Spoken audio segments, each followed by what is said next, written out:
Hi friends, అందరూ ఎలా ఉన్నారు? అందరూ బాగుండాలి, అందులో నేను ఉండాలి. ఇదేదో చాలా బాగుంది అనిపిస్తుంది కదా. నేను ఇలా అనడం కొంచెం మందికి నచ్చింది, కొంచెం మందికి నచ్చదు. నాకైతే చాలా నచ్చేసింది. నన్ను ఇష్టపడే వాళ్ళకి కూడా నచ్చిద్దని అయితే నేను అనుకుంటున్నాను ఫ్రెండ్స్. అయితే ఈరోజు వీడియో ఏంటంటే నేనైతే చికెన్ కర్రీ చేస్తున్నాను. కార్తీక మాసంలో అయితే చాలా తక్కువ తిన్నాను. చికెన్ తినడమే తగ్గించేసాను. ఊర్లో అయితే తినలేదు అసలు చికెన్. లీవ్ పోయామన్న మాటే కానీ ఒక 3 టైమ్స్ అయితే తినుంటాను మొత్తం మీద, అంతే. చికెన్ అంటే మీకు అంత ఇష్టమా అంటారేమో. చికెన్ అంటే ఇష్టం లేని వాళ్ళు ఉంటారా? నాకైతే చాలా ఇష్టం ఫ్రెండ్స్ చికెన్ అంటే. నేను మటన్ ఇష్టపడను కానీ చికెన్ అయితే చాలా ఇష్టపడతాను. ఇప్పుడైతే చికెన్ నేను ఎలా చేస్తానో అయితే చూసేసేయండి, ఓకేనా ఫ్రెండ్స్? చూడండి, ఎండ్ వర్క్ చూడండి, మధ్యలో స్టాప్ చేయకండి ఫ్రెండ్స్. స్టాప్ చేసినట్లయితే మీకు ఎలా కుక్ చేయాలో అయితే అర్థం కాదు, ఓకేనా ఫ్రెండ్స్? ఎండ్ వర్క్ చూడండి, అలానే నాకు ఒక లైక్ ఇవ్వండి, నా ఛానల్ సబ్స్క్రైబ్ చేయండి, ఓకేనా ఫ్రెండ్స్? చికెన్ కర్రీ కోసం ఒక కళాయి అయితే పొయ్యి మీద అయితే పెట్టేసుకోండి. పొయ్యి మీద పెట్టుకున్న తర్వాత దాంట్లోకి తగినంత ఆయిల్ అయితే పోసుకోండి. ముందుగానే నేనైతే చికెన్ అయితే కడిగి కట్ చేసి పక్కన పెట్టుకున్నాను. శుభ్రంగా క్లీన్ చేసుకుని కూడా పక్కన పెట్టేసుకున్నాను. ఆయిల్ అయితే హీట్ అయిన తర్వాత అయితే దాంట్లోకి అయితే అల్లం, చిన్నుల్లిపాయలు, జీలకర్ర పేస్ట్ అయితే వేసేసుకున్నాను ఫ్రెండ్స్. నాకెందుకో తెలీదు, అల్లం చిన్నుల్లిపాయలో ఖచ్చితంగా జీలకర్ర పేస్ట్ అయితే వేసుకుంటాను. మీరు వేసుకుంటారా లేదా కామెంట్ చేసి చెప్పేసేయండి. అలా వేసుకుంటే కొంచెం గ్యాస్ ప్రాబ్లం తగ్గిద్దని నాకు అనిపిస్తుంది, అందుకే వేసుకుంటాను. అల్లం చిన్నుల్లిపాయల పేస్ట్ కొంచెం వేగిన తర్వాత టమాటో, ఆనియన్, పచ్చిమిర్చి వేసేసుకున్నాను. అవి కొంచెం వేగిన తర్వాత నాకు ఎక్కువ గ్రేవీ కావాలి అనుకుంటే నేను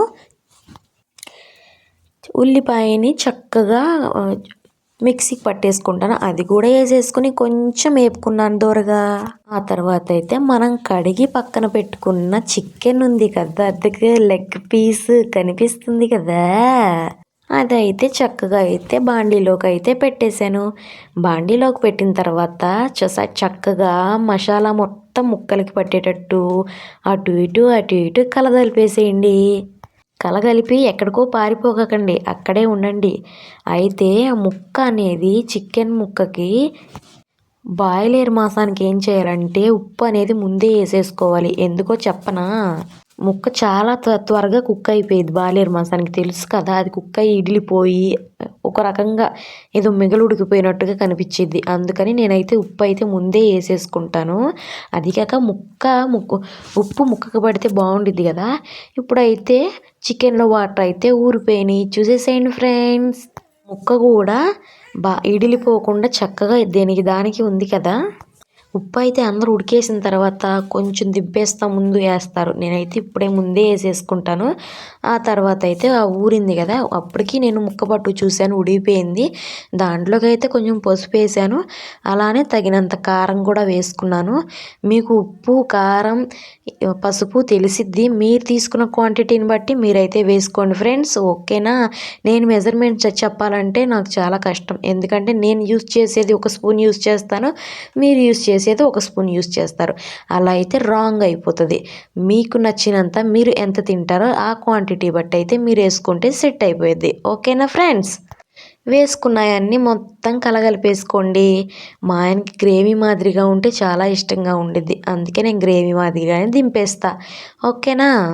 మా పిల్లలకు కూడా పెట్టడానికి స్పైసీనెస్ అయితే కొంచెం తగ్గించాను, బాగా తగ్గిలేదు, కొంచెమే తగ్గించాను, ఓకేనా?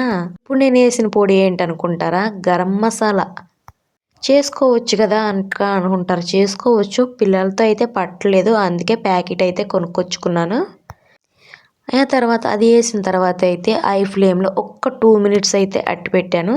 ఆ తర్వాత అయితే ఏం చేశానంటే దాంట్లోకి కొత్తిమీర, పుదీనా అయితే వేసేసాను.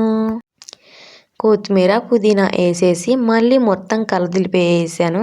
ఈ వీడియో కూడా నేనైతే సండేనే తీసాను. సండే స్పెషల్ ఏంటంటే పలావ్, చికెన్ కర్రీ రెండు అయితే ఏకం చేసి బాగా దమ్ముగా కొట్టేశాం.